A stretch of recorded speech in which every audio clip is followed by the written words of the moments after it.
Alan has little time for traditional community service as viewed by many. Alan is dedicated to making sure events are supported to the utmost by our municipality and our Public Works Department. Alan has worked and trained at least 5 city managers, several mayors, and numerous council members, convincing most that projects and tasks supporting our youth, seniors, and our community are a St. Albans priority. It's my pleasure to present to you our 2016 St. Albans Rotary Citizen of the Year, Alan Robtoy.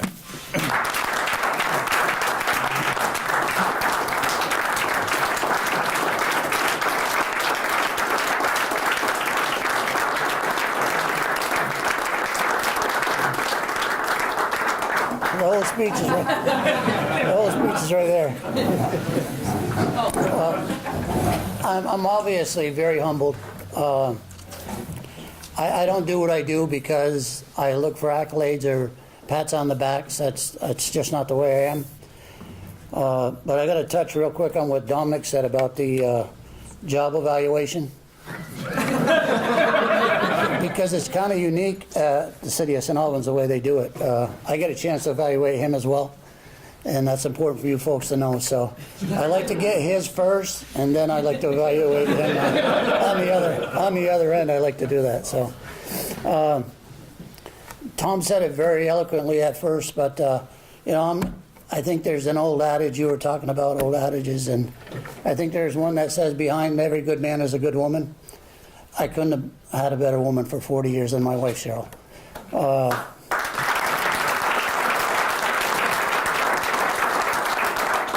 And I think I picked her. She didn't necessarily pick me. I want to thank the Rotary. Obviously, I'm humbled by it. I've been impacted by a lot of different managers, none anymore, so mostly in a good way, most of them. No one any more than Bill Chaffee, the late Bill Chaffee. And I had seen him maybe, I don't know, 4 or 5 days before he passed.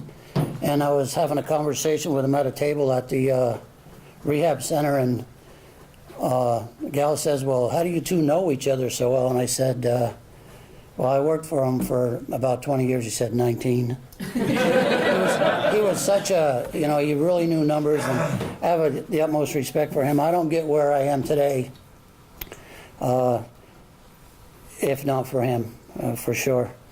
That, and I have some really key people that work underneath me. I won't name them all. I think I have 60 employees, but the really key people for me, the guys that keep the water running, is guys like Brian Burns.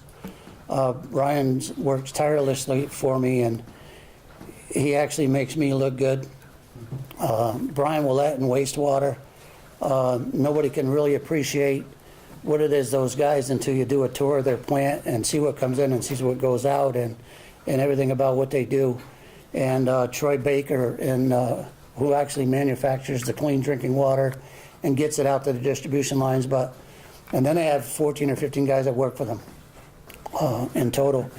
But I couldn't be standing here today for you to give me this if not for that. But just give you a little bit of a history. I got a couple different starting dates, maybe 3 starting dates, and I'm going to talk to Dominic about that when he gives me this plaque here in about 18 months from now. When I was 14 years old, they had a program called the CETA program. I don't know if there's anybody in the room that would remember that. It was an acronym for Community Employment Training Act, and it helped underprivileged kids get jobs during the summer, during their high school years. So I did that for 4 years, and you had a choice of different places you could go. I chose to go to Public Works because I'd had relatives that had worked there before, so I knew a little bit about it, or I thought I did. I can remember back as far as when I was like 9 years old, and 10 years old, somewhere in there. And there'd be this really ugly mustard yellow pickup truck that would drop my grandfather off. And I never quite knew what it was, so I started paying attention. And I later figured out it was a city pickup truck. And later figured out my grandfather didn't have a license. But he worked hard enough, they liked him enough so that he was worthy of getting a ride in the morning, dropped off at lunch, picked up after lunch, brought home after lunch. I'm not sure you could get away with that today. But anyways, so I say, I know Dominic's heard this story, and Marty's heard it, and Chip, so I apologize to you three guys, but I think it's important to better understand maybe where I come from. Because I guess I was brought up poor, but I never really quite knew how poor until I got older. But to get where I am in life, I feel pretty good about it. The city gave me a chance. I probably couldn't have got anywhere else. I'm not sure. I don't know where I'd be. I often say everything that I am today, I kind of owe to the city. In exchange, I gave them my entire adult life, you know, and even some of my younger years.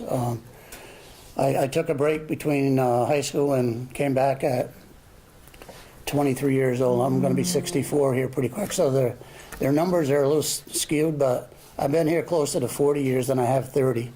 But it's been mostly a good ride. I enjoy what I do. I like to say I have a PhD in common sense, but I've got a high school education. I'm not ashamed of that. I know how to treat people. I like to think I know how to treat people. And if you give people respect, you typically get it back. And